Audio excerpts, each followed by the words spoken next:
de ilegalidad de la Asamblea Nacional, cuando juramentan a unos ciudadanos que no tienen ningún tipo de derecho para ejercer funciones en el Poder Legislativo. Y no lo tienen por el simple hecho de que participaron en una elección de manera fraudulenta. Creo que han sido suficientemente demostrado el fraude que se cometió en el Estado de Amazonas, con grabaciones del propio gobernador, de funcionarios de la gobernación, de directores de la gobernación, cometiendo fraude electoral. A mí me da mucha pena que el debate de hoy, los diputados de la oposición hayan dicho que no es un debate ético, que no es la ética lo que tenemos que debatir. Bueno, si en este Parlamento no se debate la ética, ¿qué vamos a discutir? Es obvio, es claro, es notorio, es un hecho público que se cometió un fraude electoral en el Estado de Amazonas. Y ningún hecho delictivo, ningún hecho fraudulento genera ningún tipo de derecho. Por el contrario, lo que genera es un conjunto de responsabilidades. Por lo tanto, nosotros lo hemos dicho desde el principio. Este debate ya se dio hace 6 meses. Vimos al diputado Ramos Ayú diciendo que asumía, que acataba, que ponía en práctica la sentencia del Tribunal Supremo de Justicia, porque tenemos razón, porque se cometió un delito electoral. Yo creo que es importante dar una reflexión de la historia del gobernador del Estado de Amazonas. Hace 16 años, cuando él fue electo gobernador por primera vez, los adecos le hicieron exactamente la misma trampa que él está haciendo hoy.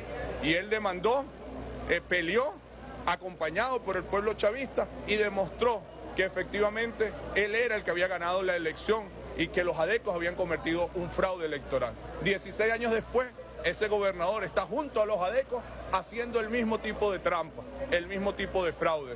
Nosotros lo dijimos en la sesión, nuestro rechazo cuando el diputado Ramos Ayú fue electo como presidente no era él como persona o a su edad, como él quiso hacerlo ver en esa oportunidad, es lo que él representa, la política adeca, la política de la trampa, la política del fraude que se está apoderando de la mesa de la unidad. Porque hoy ya no solamente es el fraude que cometieron en Amazonas, es el fraude que están intentando cometer en el referéndum revocatorio, presentando más de 600.000 firmas chimbas, 10.000 muertos, con que tuviese presente un solo muerto en esa lista debería ser un escándalo, 3.000 menores de edad, y simplemente quieren decir, bueno, eso no lo vamos a discutir, no es una discusión ética. Bueno, si la política, si la democracia no es una discusión ética, pregunto yo, ¿qué es? ¿Para qué tiene sentido todo este esfuerzo? Nosotros no estamos de acuerdo con esa forma adeca, tramposa, fraudulenta de hacer la política. Lo que ha pasado hoy es un acto absolutamente ilegal. Estos ciudadanos están usurpando funciones y eso tiene unas consecuencias jurídicas, y también todos los actos que a partir de este momento genere esta Asamblea Nacional son ilegales. El presidente de la Asamblea Nacional ha dicho que él no va a acatar ninguna sentencia del Tribunal Supremo de Justicia. Él no es quien para decidir si acata o no acata una sentencia del Tribunal Supremo de Justicia. Es lo que dice la Constitución. Ella es la que dice quién juzga y quién no juzga los actos. Y no es la Asamblea Nacional, es el Tribunal Supremo de Justicia.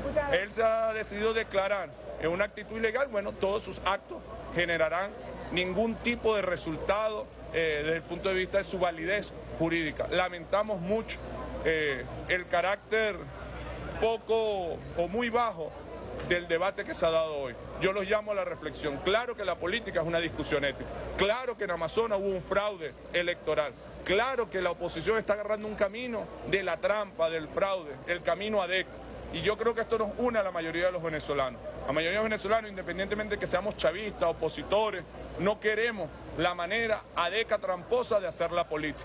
Queremos una manera distinta. Diferencias vamos a tener, esas diferencias hay que dirimirlas con respeto a la Constitución, a las leyes y a los principios éticos y morales que caracterizan al pueblo venezolano. Así que condenamos estos hechos, por supuesto, tomaremos las acciones legales pertinentes y será que a partir de ahora todos los actos que genera esta Asamblea Nacional son ilegales hasta que acaten, como lo hicieron hace 6 meses, las sentencias, las decisiones. Y en el caso concreto de Amazonas, exigimos, esperamos que los tribunales correspondientes se pronuncien, que se repitan las elecciones del Estado de Amazonas y más allá de eso, que se declare la responsabilidad del gobernador que participó directamente en este fraude electoral y también se realicen las elecciones de gobernador en el estado Amazonas. Diputado, hace pocas personas sin representar las elecciones de la gobernación en el estado Amazonas. ¿Estarían ustedes de acuerdo a servir de puente con el CNE para hacer las elecciones en el estado Amazonas? El CNE no, nosotros